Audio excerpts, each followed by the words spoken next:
Hey everyone, welcome to another review. It's always, hey everyone. He's going to get that printed on a t shirt in a couple of years' Alright, just time. because you go, hi.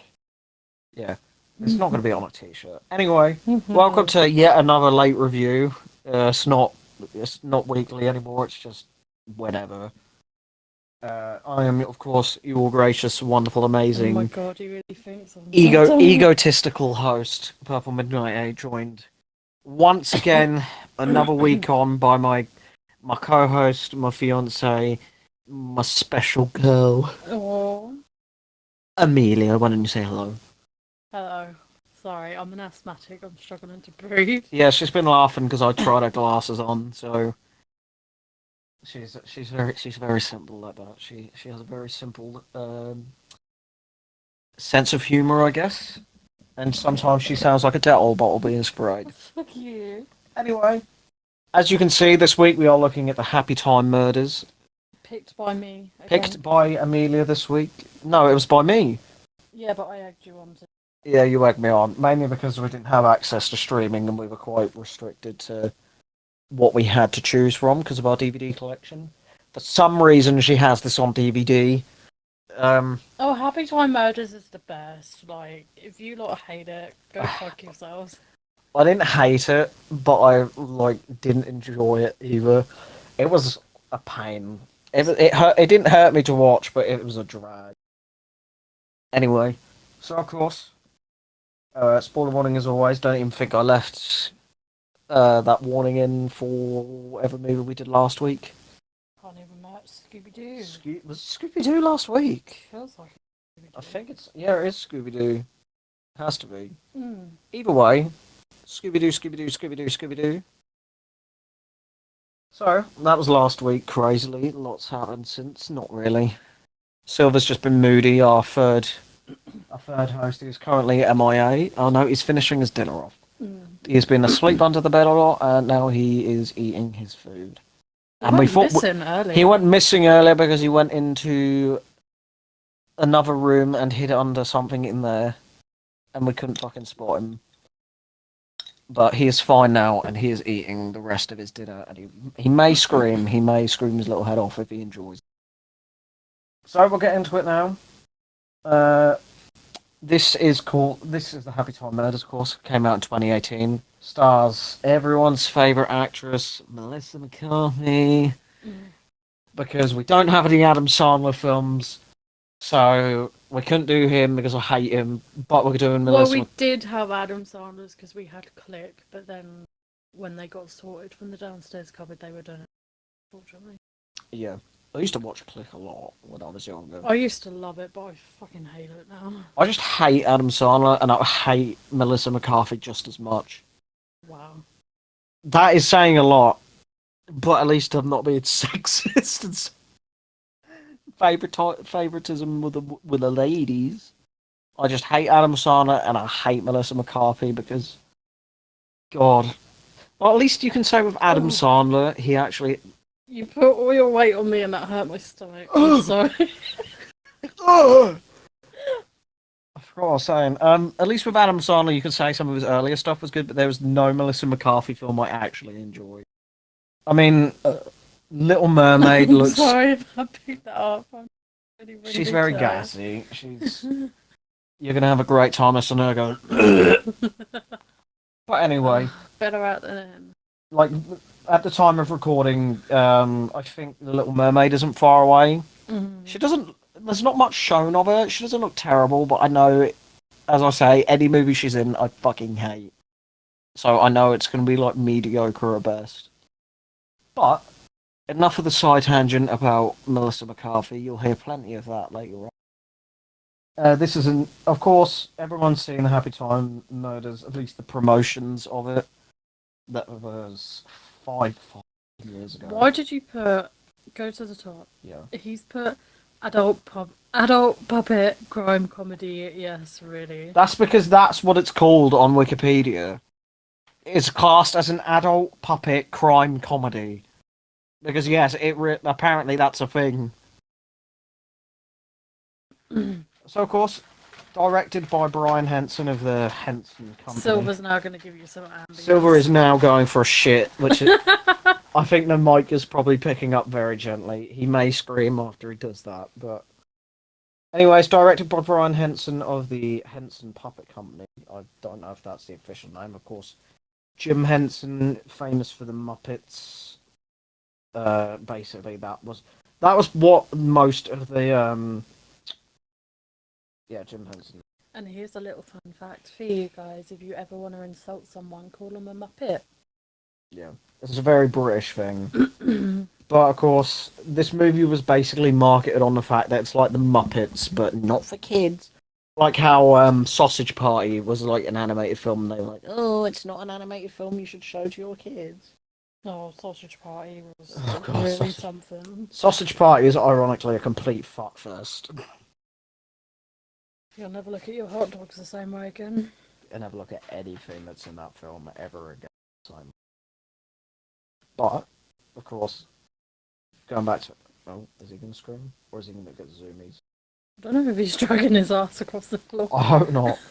So, Oh, directed no, by he's Brian Henson. I do apologise. I will quickly look to see how he... Oh, here's first up. How is he related to Jim? Is it his son? Oh, it's your hand. I thought he was jumping on the bed. Remind me. It's Jim Henson, the original founder of the Muppet guy. Pull me back. A little I Lana literally have- Del Rey for you there. I barely know who that woman is. But you like her a lot, so yeah, Jim Henson is Brian Henson's father. So the guy who made the Muppets is his daddy. Written by... Anyway, enough about the... What's he doing? Enough about Brian Henson. It's just like that other guy from the film, which is sniffing the door.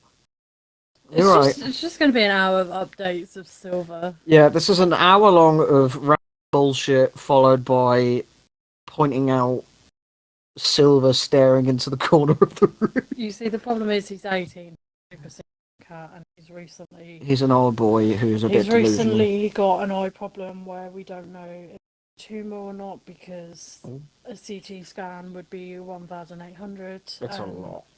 That's more expensive than a horse, apparently, but if he has got cancer, they can't really do anything. They can't do chemo or anything because of his age. And he's got a weakened immune system, so obviously we're making him as comfortable as possible. And shut the fuck up.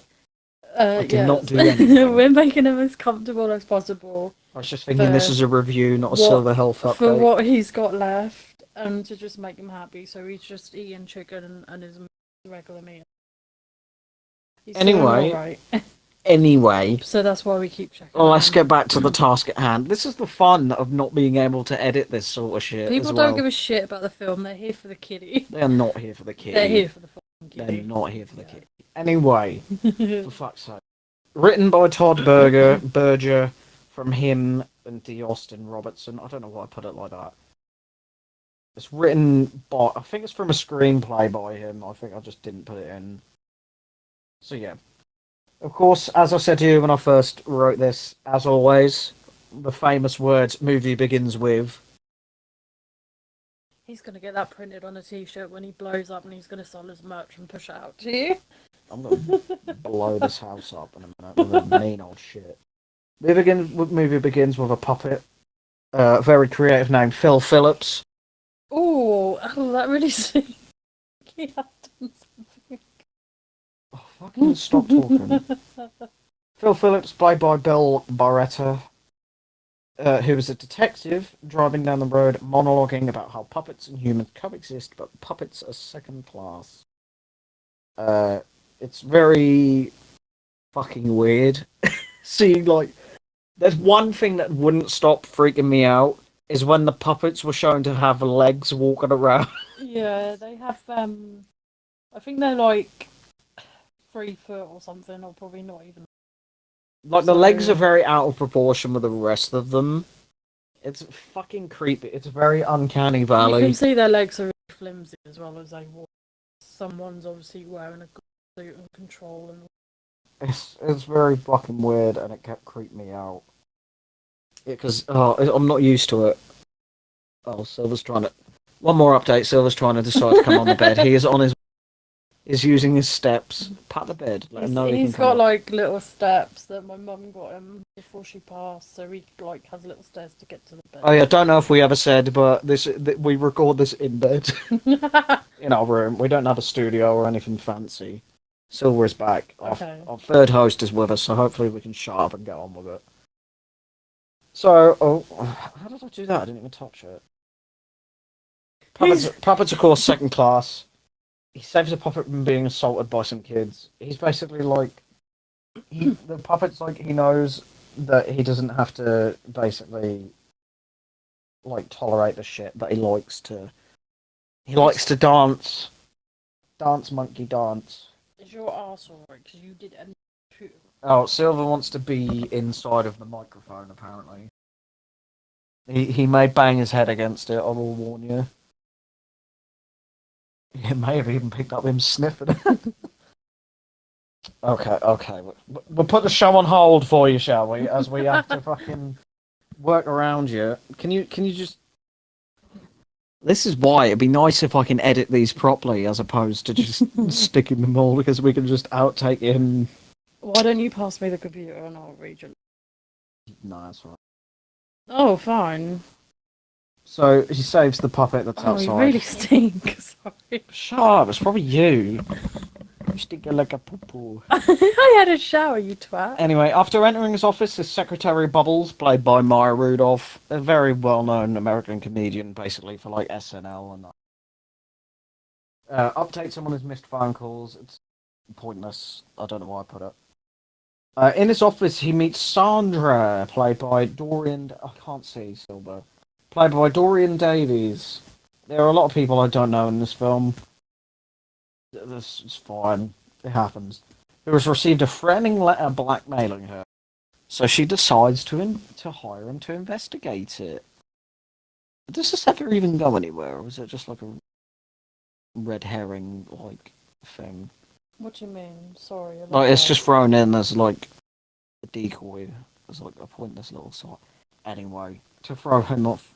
Okay. Anyway, he heads to a local pawn shop, as in PORN, not PAWN. This is a fucking scene and a half that I wish I never had to witness. To meet an I'm acquaintance so of sorry. his who is named Vinny. He's Vinny the Vulture. He's played by Drew Massey. And I will say now that we've reached Vinny, there are a few actors who come back in like different roles. They reuse the same cast. It's a bit like Oh my weird. god, this whole But it's just people scene doing with the voice. pawn shop is The just... pawn shop, unfortunately, is probably the highlight of the film because it's Mm. fucking bizarre. In the back room, a cow puppet is being milked for obviously a porn video by an octopus, and it's just spraying everywhere, and the shot lingers on it. It's fucking nasty. But to be fair, I was about to say at least it wasn't showing a puppet coming, but not yet. Mm. Not yet. Oh god. His acquaintance, at this point I didn't know his name was Vinny, so apologies that he is just called Acquaintance for a while. Provides him with a porn video that has a letter that matches one on the note. It's one of those notes where it's letters that are being cut out of a magazine to, like, spell words out. It's weird. Or, in this case, a porn video. Da-da-da. Heading into the back, he bumps into Bumbly Pants, who is a cast member of the TV show Happy Time something. Happy Time Club or something? Yeah, that's it. Yeah. An old sitcom from a while ago. Bumbly Pants, he's a rabbit, played by Kevin Clash, who denies being addicted to porn, but is carrying sex toys and a fucking bunch of puppet sex tapes. It's weird. In the back, a weird porn film is on. It's basically a guy tied to a bed, being dressed as a fireman, being dominated by this like Dalmatian, I think, puppet. Yeah, that was... Yeah. Da, da, da, da. On the CCTV, we see a guy with a shotgun arrive, and this is very weird. I put kills. I mean, technically they do kill them, but basically blasts Vinny with it. It's weird because they always shoot him in the head, and the head just goes. It's all practical, which I appreciate, because they could have just CGI'd some fucking fluff. But it's like what would happen if a dog got a hold of some sort of toy. Which, well, speaking of dogs, later on. Kills Vinny as well as the octopus and the cow puppets, and also, unfortunately, Bumbly Pants. But before being shot, Bumbly Pants pisses out this purple glitter, and he says it arouses him. He's weirdly aroused. He's fucking. And then Phil, somehow completely missing the shotgun blast and screaming, walks out the back room and comes across this. Well, not phrasing. He doesn't come across the carnage. He finds everybody dead and just eviscerated by a shotgun. Connie Edwards, here we go. Lady of the hour. Melissa McCarthy shows up. She's an old colleague from his police days. I don't think I put it in the notes, but later on we find out why. But he made a mistake, which then caused them to put a law in effect that essentially stopped puppets from becoming police officers. And she was his old partner. The two take turns insulting each other. It's very. It's played out quite a lot of them two insulting each other in this film. Mm. It's very Melissa McCarthy. Melissa McCarthy. The two take turns. Yeah, read that. The lieutenant, played by Leslie David Baker, of course, from The Office. Like, I feel bad. I can't even remember his fucking name. Like, I've fucking seen it so many times, and now I just can't fucking remember. I mean, everyone knows Leslie David. He's got a very fucking, like, if you've seen The Office, you know. Stanley, there you go. That's it. I do apologise. Blah, blah, blah. They discover that it wasn't a robbery as no money was taken, so of course this was a murder.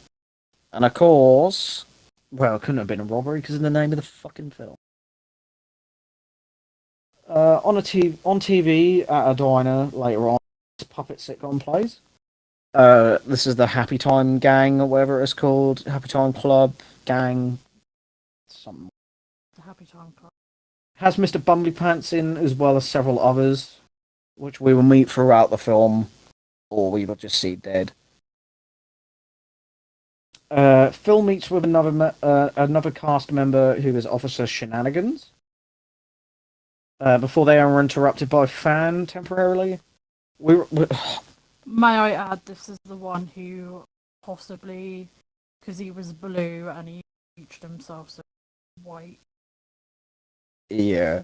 He's not as blue as he used to be, or something weird. Mm. They are interrupted by a Fan who... It's a cameo of an American comedian who it just didn't make any sense for us. And we have only seen her in Is It Cake on Netflix. I think her name is Fortune. Fortune something. Oh, I can't remember her fucking name. She's Fortune Feimster, I don't know.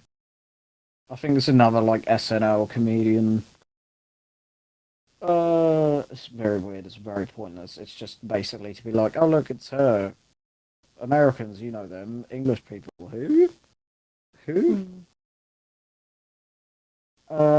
We find out that Phil is Larry's brother, or Larry's Phil's brother. And Phil leaves in a huff. I can't remember why. I just can't. I didn't care much. I do apologise. Watch the film and you'll find out. Or don't. God, please don't. Outside, Connie, of course, is there somehow. And the two have another round of bickering, like children. I don't understand why they had these two insult each other so much.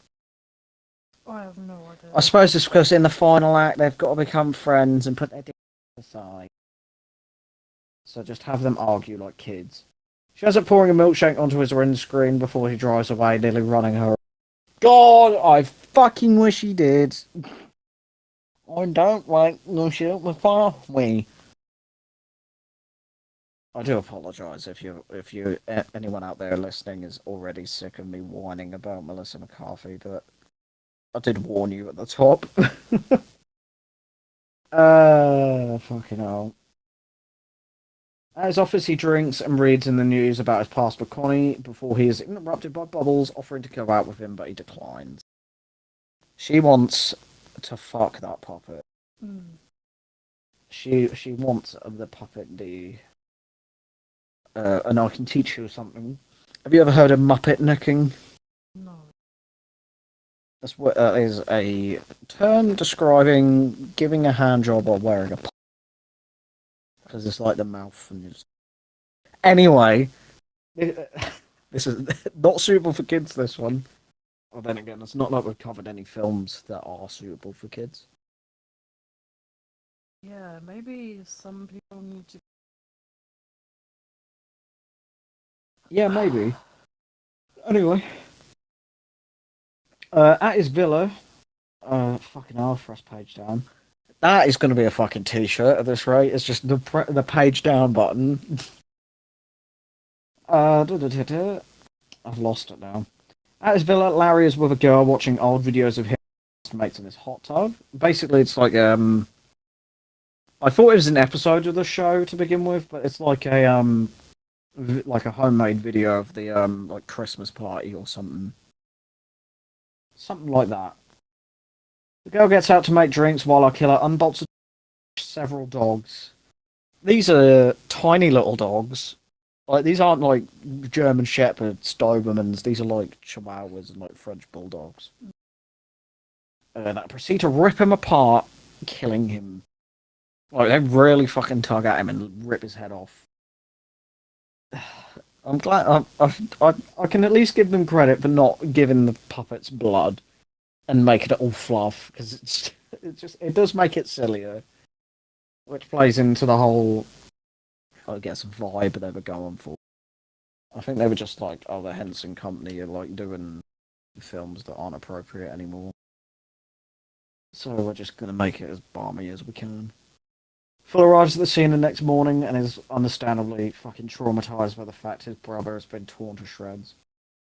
Connie is also at the scene making an inappropriate comment, causing Phil to jump her, knocking her into the hot tub. Both disciplined by the lieutenant. His name is Banning. It's not really stated in the script or anything. I just had to Google it because I was sick of calling him the lieutenant. As there's another film we did where it's just the chief. He orders the two of them to work together on the case, and they conclude that the killer is hunting the sitcom cast.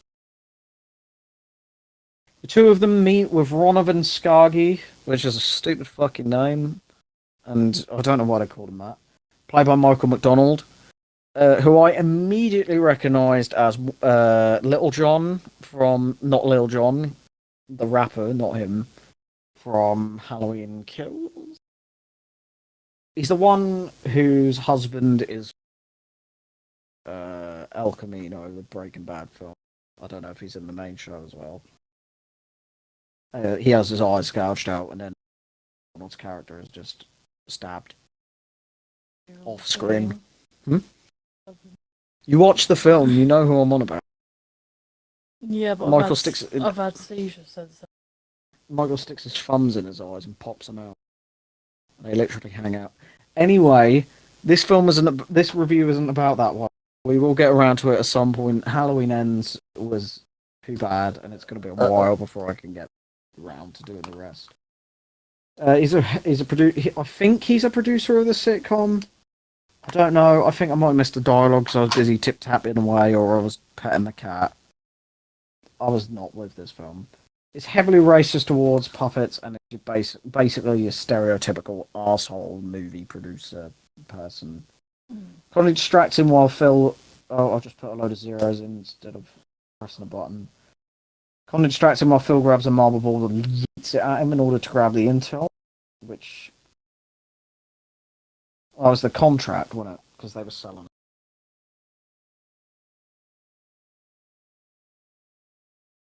While driving, they read the contract they took from Ronovan and find out the cast is getting a cut of 10 million after the company sold the show. Basically, they say that if you were to die and you had no spouse, that their cut would then be passed to the other cast members. So 10 million and there's five for example, that's 2 million each. So then someone died, that extra 2 million would be divided into an extra 500 grand for the other four survivors. So it's basically there to make you think, which other cast is killing them to get a cut of the fucking money? They arrive at another cast member location. Lyle, who is also played by Kevin Clash. He's basically a gangster now, a criminal. Connie is made to snort some purple glitter in order to impress Lyle's gang, and it's revealed weirdly here that Connie is half puppet. But not really, it's not like one of her parents was a puppet, and like the other one was a human being. Oh, excuse me. Lyle and Phil head outside and talk in private about Larry's death. Connie is drinking and playing poker with some of Lyle's gang, but she randomly just attacks one of them and forces one of them to apologise to the female puppets that are there at gunpoint. The big sexist. She attacks more of them, but crucially, well, not crucially because it doesn't really matter for our show, kills no one. But that doesn't last long. Connie takes even more of the glitter as an shooting Lyle and two of the gang members that are out, but for plot's sake, not Phil. Luke Banning arrives at the scene as Connie is still absolutely off her tits on the glitter she snorted. She spouts a bunch of nonsense, basically just a very stereotype high person. Banning tells them that Jenny is outside of their jurisdiction, so he can't put like a protection notice on. And Goofer, who is another member of the cast, is missing. Back at his office, Sandra is there. Oh god, there we go. Back at his office, Sandra is there to give him another note and a picture of her and Jenny, which is a bit of foreshadowing, like for later Now on. this scene must have been so fucking funny. Oh my film. god, this fucking scene. And I can't imagine how many takes they would have done to get this scene that they needed to, and to I can't get imagine it the amount of perfect. silly shit they could have used. Mm. Basically, Sandra and Phil end up making love as Lieutenant Banning arrives alongside an FBI agent. This scene is the fucking weirdest thing I've ever seen, and it's all over the internet. Them two have sex, and Phil uncontrollably ejaculates everywhere. All over the windows, all over the table, the ceiling. It's grim. And Bubbles is just awkwardly trying to make small talk with Banning, the FBI agent. Banning and Campbell, who is the FBI agent played by Joel McHale, listening on horror going on in Phil's office. Horror is an excellent word that I used because I have to agree with that. Phil is uncontrollably coming. Sandra struts out, followed by Phil, who staggers out, panting, whatever you want to call it. Well, panting.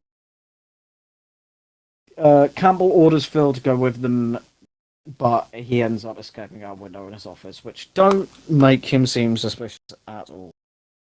Left your tab. Sorry. Anyway. Connie is walking down the beach asking people if they've seen Goofer. She's basically accosted by a crab puppet and a warthog puppet. I think they called him a boar in the on the web on Wikipedia. I don't know. I don't care. I'm not an expert. It's a pig with tusks that's brown or dark. I don't know. It looks like a dodgy version of Pumbaa from The Lion King. She ends up booting the fucking crab puppet, and the warthog gives her a clue where to find him. Phil heads to a strip club where Jenny, who is played by Elizabeth Banks, who, surprisingly, because I immediately recognised the name where I saw the cast, is a graduate of the show. She's been on the show before, but not for being in a movie. She directed Cocaine Bear, which fucking blew my mind. I was not expecting to see someone who made that be in this fucking film. She and Phil then sit down and discuss the murders going on, and she talks to him about their troubled past together. They should, like, maybe give it another try. Connie heads to where the warthog told her to go. She finds Goofer, also played by Drew Massey. The cast does more than one thing in this film. Who's a sugar addict, which is what the glitter's called, who offers Connie sex in return for money or sugar. It's very weird because a lot of the jokes is apparently Melissa McCarthy looks like a man. Apparently, I've never heard of. I don't. And he mentions to her about a wife, which I don't understand because that didn't really come back round, to be honest. It was pointless. Phil and Jenny reminisce while walking to her car and discuss starting over again. She kisses him before leaving him. He turns around as the car explodes, seemingly incinerated. And I have to put seemingly here. It does not kill her because she's faked her death. I honestly thought because you asked me, said does she die, and I honestly couldn't remember that the end that she basically comes back. So I was like, oh yeah, I completely forgot about it. Yeah, but as I say, no, she doesn't die, but she's also not the killer, importantly. After getting to Connie, she finds to get into Connie's house, he finds her passed out. For settling down and having a flashback of when he missed shooting a puppet holding Connie hostage. Bullet basically ricochets off a wall, hitting and importantly for the plot, killing a puppet that was standing nearby who has a little girl with it. Remember that. It's a key bit of information. Connie then shoots and kills the criminal, and Phil, the criminal, I should say, importantly, managed to shoot Connie. Phil wheels her to a puppet hospital for help and basically holds the doctor at gunpoint, telling him to operate on her despite them not doing it because she's human and obviously grab the parts. Which explains why she is part puppet. He awakens to Connie, like this is now out of the flashback, I'll just add, and tells her Jenny is dead. She receives a call from Banning informing her about Goofer being found dead. She then heads to the beach and they wring out his corpse. They pick his body up out of the ocean and they wring it out like a wet rag. It's like within the context of the film, it's grim, but realistically, that was funny because they just stretch his body and fucking twist it so all the water comes out.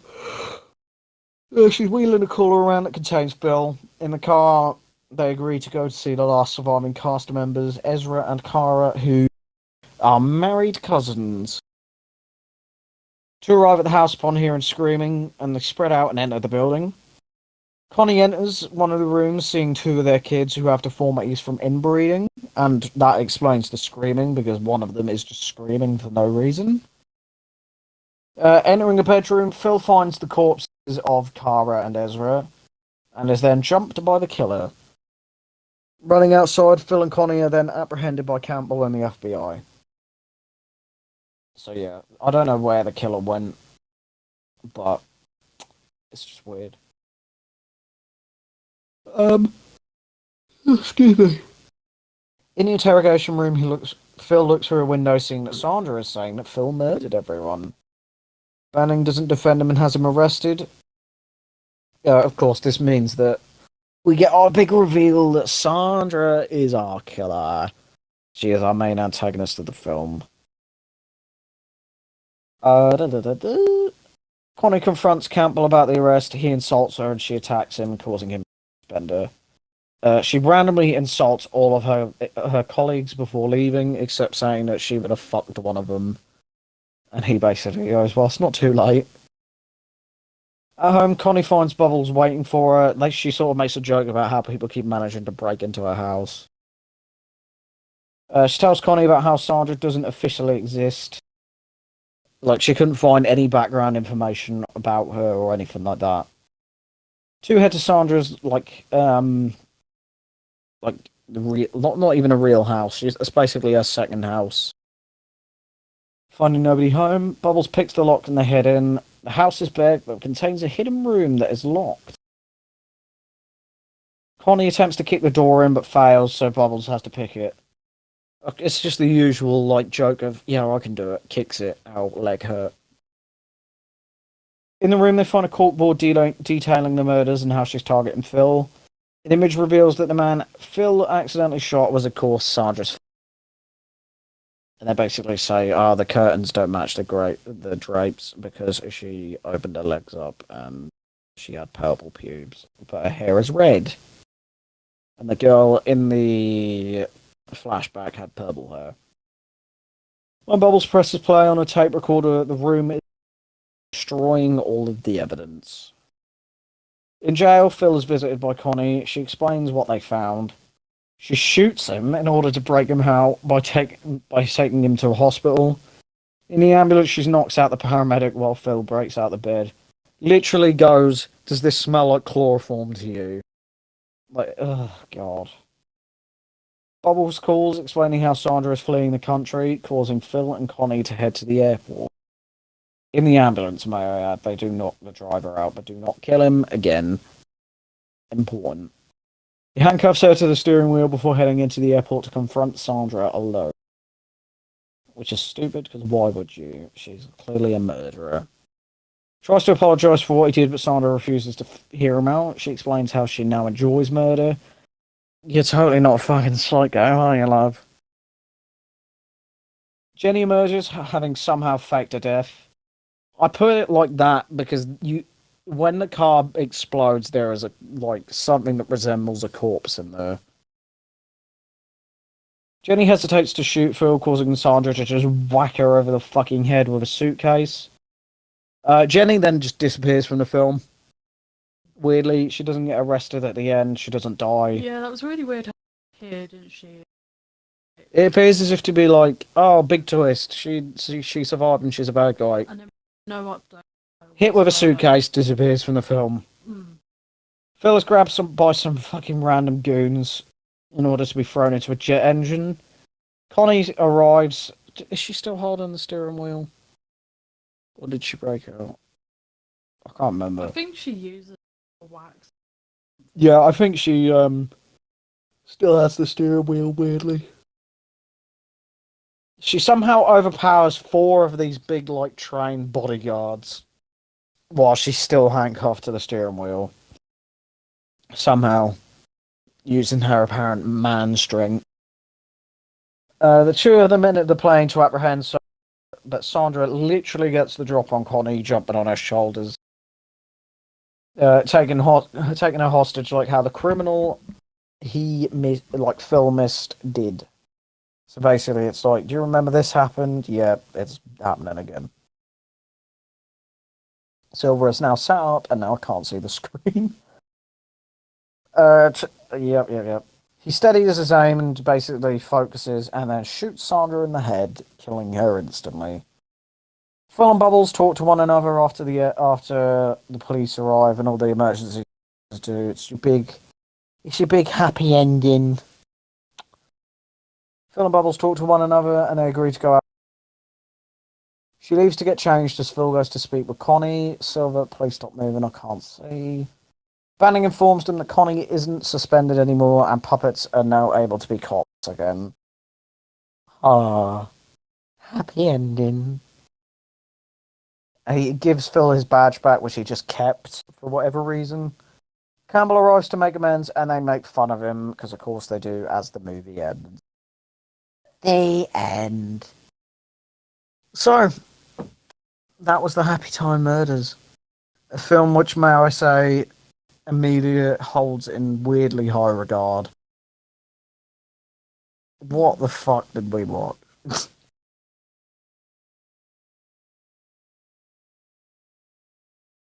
You probably watched Puppet. Yeah, that's basically what it was. It was like torture porn. It was fucking weird. So, general thoughts. Eh? Like, even less than eh. It was a drag. Like, there was a few bits of it that made me laugh, but other than that, this is cringy. Any thoughts you wanna I mean, I share? like it. I don't pull it out as I do. But as mentioned in previous reviews, she liked it enough to get it on DVD, Mm. and that's how she judges if it's a good film or not.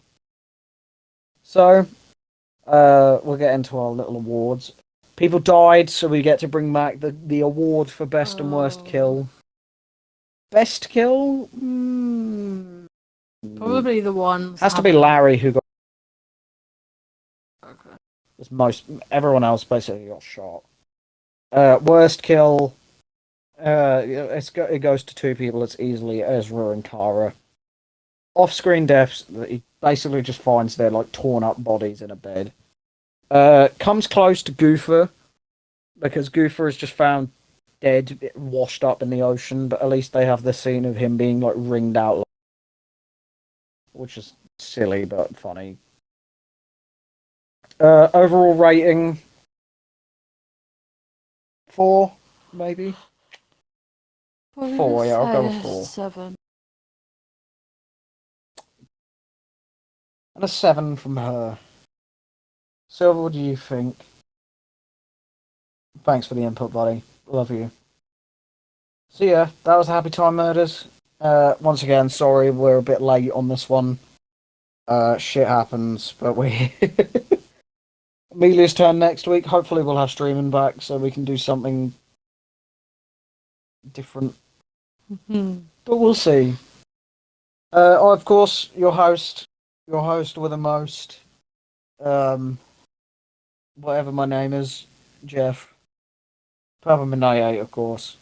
You have been insert your plugs here, The Obsidian Nook or Power ASMR. whichever you prefer. Mm. So, of course, as a quick little summary, film bad. We'll love you and leave you. We'll see you in the next one. Bye bye.